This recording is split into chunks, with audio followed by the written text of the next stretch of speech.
Western Cape Police Commissioner Lieutenant General Thembisile Patekile says that despite concerted and focused efforts to fight gang violence, the problem remains multi-layered. He was speaking at the release of the provincial crime stats for the period January to March this year. Patekile says that 9 takedown operations have yielded a number of arrests, but the operations leave a vacuum on the ground that often results in an escalation of violence. Gang violence in the Western Cape, or overall in fact in the country, is the second leading cause of murders in the Western Cape, with 65% of all crime recorded in the Cape metro area. 1,068 people were murdered during the first 3 months of the year in the province.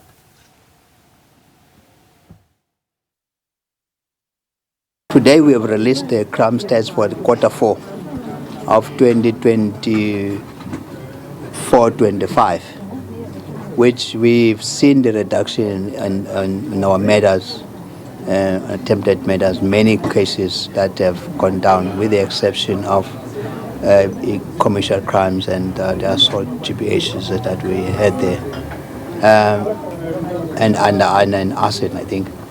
So, of these 17 reported crimes, only 3 that we did not manage. We are looking forward to more reduction, especially on murders and attempted murders. And we are now having an intervention that we're going to be soon embarking on to focus on the stations that are generating these matters in the city of Cape Town. You must remember, 65% of our crime in the province is generated from the city of Cape Town. So we are going to focus in stations like, as we mentioned, or Philippi East, or the small stations like Prime Farms, Samara Machel, the Luandle, Delft, Mfuleni, and those stations are actually stubborn. So we are going to focus on that. We're not leaving out all the gang stations, because as you can see, in the second causative matters on matters is gangs than the others general matters.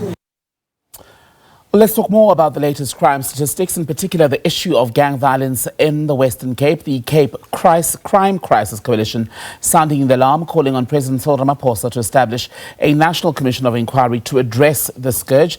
Let's speak to Dr. Llewellyn MacMaster now, who's joining us on The Full View. Good to have your time on the program this evening, sir. So the Western Cape has the second highest number of murders from these latest crime stats released on Friday by the minister. But paint us a picture of what this rampant level of gangsterism means for the affected communities. Yeah, as we say, gangsterism, shall I say, unfortunately, has been with us for many decades. And with that comes the fact that it is already so deeply rooted that one can almost talk about a culture that has been established over years. And I think there's a lot of research and studies that show that there are socio-economic conditions underlying the occurrence of gangsterism. And that is the thing for us. So what we are experiencing on the ground, unfortunately, is not a reduction or a decrease. It is rather an increase at the moment of gang killings and gang fightings and shootings. And you were speaking on SABC radio this morning about how in this quarter that the police minister was just reporting on, there were more than 200 gang-related killings. Who is being killed in the main? Is it gangsters themselves killing each other, or the innocent dying? I think it's a mixture of that.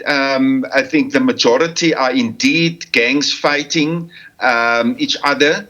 There's a lot of killings within gangs happening right now. I think another factor that has been recognized is the fact that at the moment there's also some sort of a vacuum in gang leadership, with a number of big names behind bars awaiting trial or in prison. And history has shown us that shall I say, younger gang leaders use this opportunity also to establish themselves, to assert themselves.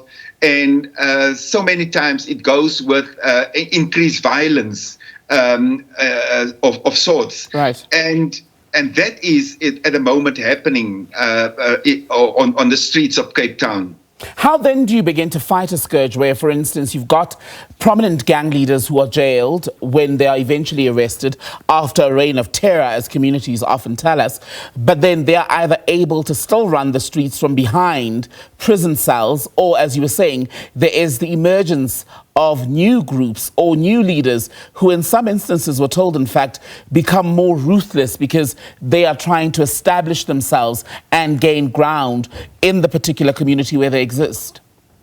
Yeah, it's again, it's a combination of things because of the current situation within our criminal justice system, that these gang bosses and drug lords can still operate from within prison, and I think that is a proven fact. So we need to tackle it on different levels, to cut off the communication. And we have had a meeting last year with the Minister of Correctional Services where we suggested also technology must be used to almost make sure that the communication possibilities like cell phones cannot be operated from within. But again, it is because of decades and generations of gangsterism that, as I said earlier on, it has become a culture. You're not going to root it out, by one single operation, this and that, or one single sent in of the army. It will need a holistic approach, and that is also something that has been said all along. What then would an inquiry commissioned or established by President Ramaphosa achieve in the instance where you say it's become so ingrained in the communities? I think the one thing that we want to do is almost to elevate this call, this cry from the heart of our communities to the head of state. Because of our frustration with the fact that there has been, as I just said, operation this and that, and sending in the army, but clearly it has not brought the results. So we want the president, and the president should know about it, because he was in 2018, he was in Hanover Park when the anti-gang unit was launched, and he made a speech, and the flashy cars were out there. But going now to the anti-gang unit, you see that they in almost disarray, they dysfunctional because resources have been withdrawn. Police stations are under-resourced. That is the cry again coming from CPFs, and so on. So it is systemic what we're talking about, and we need really more than words.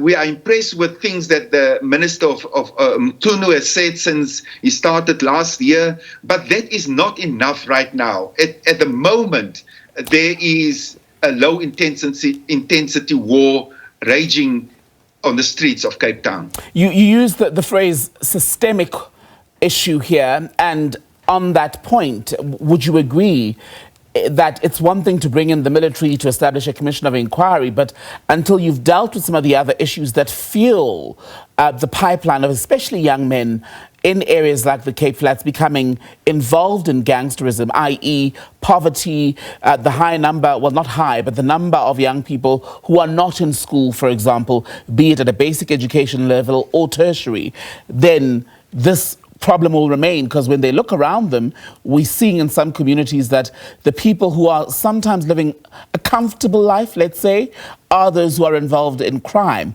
And that already sets a bad example. Yes, indeed. I think by, again, approaching the president, we want him to sort of, in the end, flowing from the report, hopefully with recommendations that we feel must be doable, could be implemented. We want government also to take serious their own saying when they refer to whole of government, whole of society approach, because we don't always see that. And that, in fact, means that we address the socio-economic conditions. It means that we do something about poverty, about the high unemployment rate, especially amongst young people, about the dysfunctional school system, and so forth and so forth. So all these departments and ministries must come on board, and they must work together to give a little bit more hope to communities and a future to young people. Dr. Llewellyn MacMaster from the Cape Crime Crisis Coalition, good to have your time. Thank you for being with us on The Full View.